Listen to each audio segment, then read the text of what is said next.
गुरु दीक्षा भारतीय सनातन संस्कृति में ये बड़ा पवित्र दर्शन कहलाता है और एक समय के बाद इसकी बहुत आवश्यकता है।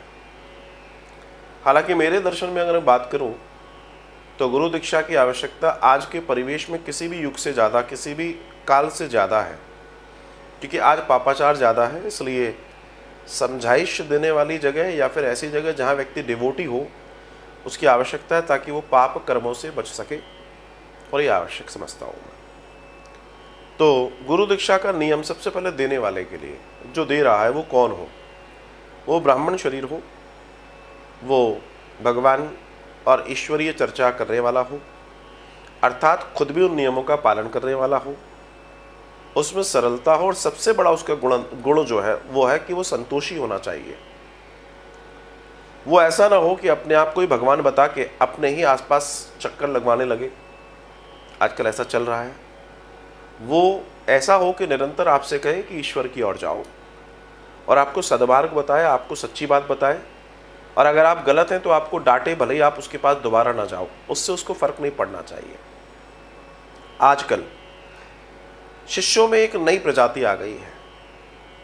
ये प्रजाति गुरु दीक्षा तो लेना चाहती है, ये प्रजाति ये चाहती है कि हम गुरु दीक्षा ले लें, हम गुरु के करीब भी रहें, लेकिन हमारी गलतियों पर कभी गुरु बोले नहीं, गुरु हमें डांटे नहीं, गुरु हमारा सार्वजनिक तौर पे अपमान न कर दें, और हमारी समस्त गलतियों को गुरु ढकें, क्योंकि हम उनके बहुत निकट हैं, या हम ज़्यादा चंदा देते हैं, ज़्यादा दान करते हैं, और उनकी बाकी बातें हम मान लेते हैं, इसलिए हमारे ऊपर थोड़ी सी रियायत होनी चाहिए। ये एक नई प्रजाति पैदा हो गई है, मुझे ये प्रजाति बिल्कुल पसंद नहीं है। दूसरा, गुरु वो है जो आपको हर पल टोके, आपको निखारने के लिए।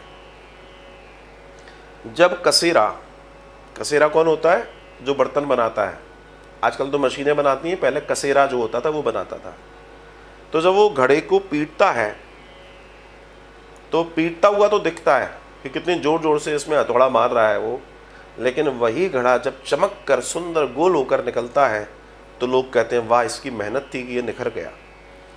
तो गुरु का कार्य है कि अपने शिष्य को निखारना, उसको उत्तम बनाना, और उसको देखकर, उसके चरित्र को देखकर, उसके आचरण को देखकर लोग कहें कि नहीं, ये किसी अच्छी जगह से है, ये किसी अच्छे परिवार से है, ये सुसंस्कृत जगह से है, ये किसी सही जगह से जुड़ा होगा, जुड़ी होगी, तो गुरु होने का मायने है। तो ये पहला दर्शन। अब बात आती है कि जो ले रहा है उसके लिए नियम क्या हो सकते हैं।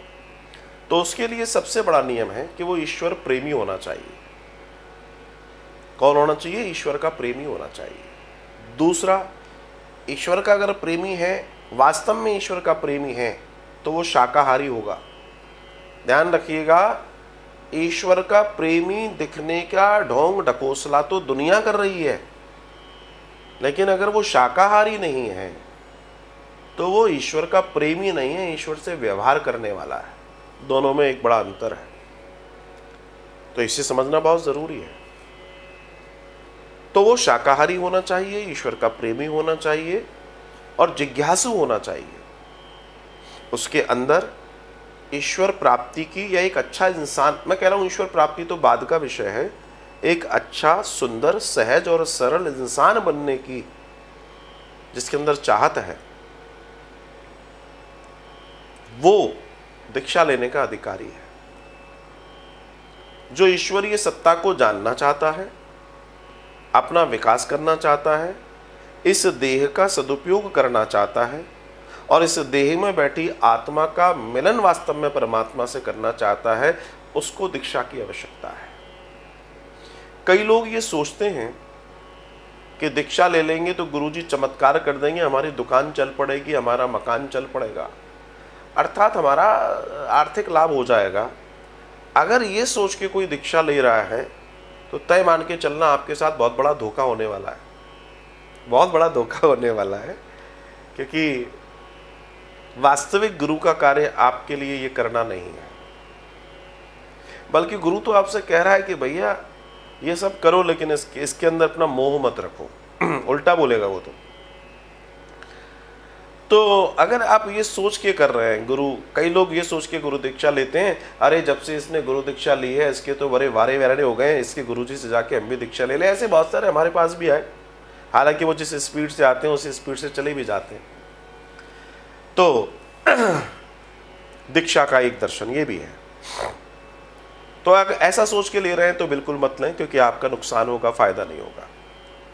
लेकिन हाँ, ये तय मान के चलिए, अगर आप एक अच्छी सोच के साथ दीक्षा ले रहे हैं, एक अच्छे विचार के साथ दीक्षा ले रहे हैं, एक अच्छे इंसान, एक सरल, सहज, सरलता से भरे हुए, आप लोगों के वात्सल्य से भरे हुए, लोगों की मदद करने वाली इच्छा है आपके अंदर, आप एक ग्रेट फेलो, मतलब एक श्रेष्ठ इंसान बनने की चाहत है, तो आपके लिए गुरु सार्थक हो सकते हैं, आपके लिए लाभकारी हो सकते हैं, वहां ये कार्य करेगा। और तय मान के चलिए, अगर आप एक अच्छे इंसान बन गए, अगर आपके अंदर से कृपणता चली गई, आपके अंदर से लालच चला गया, आपके अंदर से बुराई चली गई, आपके अंदर से बहुत सारी जो बुराइयां होती हैं वो चली जाएंगी, तो तय मान के चलिए आप विकास ही करेंगे।